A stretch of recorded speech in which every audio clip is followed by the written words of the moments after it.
বন্ধুরা আজকের রেসিপি ছানা শাহি কোপ্তাকারি। আমার পাশে থেকে ফুল ভিডিওটি দেখার অনুরোধ রইল। নমস্কার বন্ধুরা, খুকু ফুড কিচেনে সবাইকে স্বাগত। আমি আবার চলে এসেছি নতুন একটা রেসিপি নিয়ে আপনাদের মাঝে শেয়ার করতে। তাহলে চলুন বন্ধুরা রেসিপিটা শুরু করা যাক। এখানে 1 লিটার দুধে ছানা কাটিয়ে নিয়েছি। 2.5 ঘন্টা ছাঁকনিতে জলটা ঝরিয়ে একদম শুকনো ঝরঝরে করে নিয়েছি।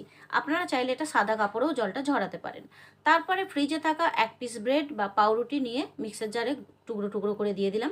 এটাকে গুঁড়ো করে ছানাতে অ্যাড করব। দেখুন এইভাবে গুঁড়ো করে নিলাম, পুরো ঝরঝরে গুঁড়ো হয়ে গেছে। ছানাতে দিয়ে দেবো। এই পাউরুটির গুঁড়োটা দিলে কিন্তু ছানার কোপ্তার টেস্টটা আরও বেড়ে যাবে। স্বাদ মতো নুন, এটা ভাজা জিরে গুঁড়ো 1 চা চামচ আর 1 চা চামচ চিনি। খুব ভালো করে চটকিয়ে ছানাটাকে মেখে নিতে হবে। যখন দেখবেন যে হাত থেকে ছেড়ে যাচ্ছে বা প্লেট থেকে ছেড়ে যাচ্ছে ছানাটা, তখন বুঝে নিতে হবে ছানাটা খুব ভালো মাখা হয়ে গেছে। দেখুন প্লেট থেকে উঠে এসেছে, একটুও কিন্তু প্লেটে লেগে নেই, বাট আমার হাতেও কিন্তু লেগে নেই, আমার হাতও পুরো ক্লিন। এবার আমি গোল গোল করে কোপ্তা করে নেব, কোপ্তার শেপ দিয়ে নেব। আপনারা আপনাদের পছন্দের মতো কোপ্তার শেপ দিয়ে নেবেন, লম্বা চ্যাপ্টা গোল যেটা পছন্দ। আমি এখানে রসগোল্লার মতো গোল গোল করে কোপ্তা শেপ দিয়েছি। সব কোপ্তাগুলো একইভাবে গোল করে নেব। এবার একটা গ্রেভির মশলা করে নেব। কোপ্তাকারির যে গ্রেভিটা করব সেই মশলাটা মিক্সার জারের বাটি নিয়ে নিলাম। দিয়ে দিলাম 1/2 ইঞ্চি আদা, 4 মগজ আর কাজু। এটা আমি 30 মিনিট আগে থেকেই ভিজিয়ে রেখেছিলাম। জল থেকে তুলে দিয়ে দিলাম। এবার দিয়ে দেব পোস্ত। এবার অল্প একটু জল দিয়ে এটাকে একটা স্মুথ পেস্ট বানিয়ে নেব। তারপরে কড়া বসিয়ে তেল দিয়ে দিলাম, সাদা তেল দিয়ে দিলাম। এখানে চাইলে আপনারা কিন্তু একটু ঘিও অ্যাড করতে পারেন।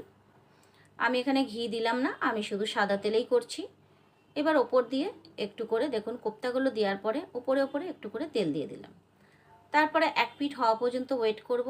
1 পিঠ যখন কালার চলে এসেছে লাল লাল, তখন উল্টে দিচ্ছি। উল্টে পাল্টে লাল লাল করে ভেজে নিতে হবে। ঠিক এইভাবে রেড ব্রাউন করে ভাজবেন, তাহলে কিন্তু কোপ্তাগুলো ভেঙে যাবে না বা খেতেও কিন্তু সুন্দর হবে। সব কোপ্তাগুলো একই প্রসেসে ভেজে নেব। বন্ধুরা এই ছানা শাহি কোপ্তা কারিটা অসাধারণ খেতে, সম্পূর্ণ নিরামিষ। আপনারা কিন্তু ঠাকুরকে এইভাবে ভোগও দিতে পারেন। আর এটা খেতে কিন্তু লুচি বা পোলাও দিয়ে কিন্তু অসাধারণ খেতে লাগবে। বাড়িতে এইভাবে বানিয়ে খাওয়াবেন পরিবারকে, দেখবেন খেয়ে অসাধারণ মানে খুশি হয়ে যাবে, এত খেতে ভালো লাগবে। বাচ্চারা তো ভীষণ খুশি হয়ে যাবে। খুব সুন্দর কালার হয়ে গেছে, দেখেছেন এত সুন্দর কালার লাগছে মানে কোপ্তাগুলো। যাই হোক, আমি 1 মুঠো কিশমিশ ভেজে নিলাম। এবার 2টো তেজপাতা, 2টো শুকনো লঙ্কা আর গোটা জিরে দিয়ে দিলাম। তারপরে মশলা পেস্টটা দিয়ে দিলাম।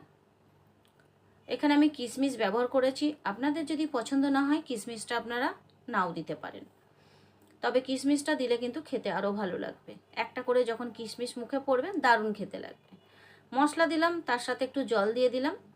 এবার একটু নেড়ে দিলাম, দিয়ে দেব স্বাদ মতো নুন আর কাঁচা লঙ্কা চেরা। এখানে 3 থেকে 4টে কাঁচা লঙ্কা চিরা দিলাম, 1 চা চামচ চিনি দিলাম। কোপ্তা কারি কিন্তু একটু মিষ্টি মিষ্টি খেতে হয়, তবেই খেতে ভালো লাগে। বন্ধুরা এখানে আমি গরম মশলাটা তেলের ওপর দিতে মিক্স করেছি, ভুলে গেছি। আপনারা কিন্তু গরম মশলাটা তেলের ওপরেই দেবেন। তবে লবঙ্গ আছে, দারচিনি আছে আর ছোটো এলাচ আছে।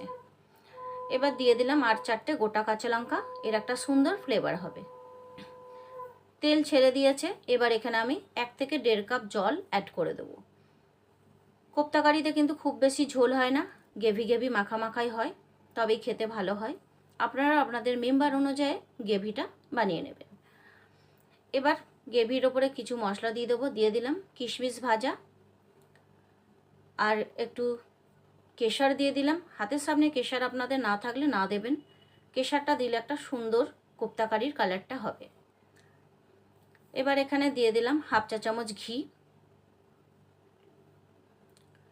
1/2 চা চামচের থেকে কম গরম মশলা গুঁড়ো, 1/2 চা চামচের থেকে কম দিয়ে দিলাম জায়ফল জয়িত্রী গুঁড়ো, আর 1/2 চা চামচের থেকে কম দিয়ে দিলাম গোলমরিচ গুঁড়ো। এবার সব উপকরণ দেওয়া হয়ে গেছে। এবার গ্রেভিটা ফুটে ওঠা পর্যন্ত ওয়েট করব। গ্রেভিটা যখন ফুটে উঠলো, এবার কোপ্তাগুলো আমি এক এক করে দিয়ে দেব। বন্ধুরা অসাধারণ খেতে হয়, একবার হলেও বানিয়ে খেয়ে দেখবেন। এবার 2 মিনিট মতো কোপ্তা দিয়ে ফোটাবো, তারপরে গ্যাস অফ করে দেবো। অসাধারণ খেতে হয়, একবার হলেও বানিয়ে খেয়ে দেখবেন। এবার দিয়ে দিলাম হাফ চা চামচ মৌরি ড্রাই রোস্ট মৌরিকে গুঁড়ো করা, ভাজা মৌরি গুঁড়ো হাফ চা চামচ দিয়ে দিলাম। এবার কমপ্লিট হয়ে গেছে রেসিপি, গ্যাস অফ করে দিলাম। বন্ধুরা রেসিপি কেমন লাগলো কমেন্ট করে জানিয়ে যাবেন। যদি ভালো লাগে একটা লাইক করে দেবেন, বন্ধু বান্ধবদের সাথে শেয়ার করবেন।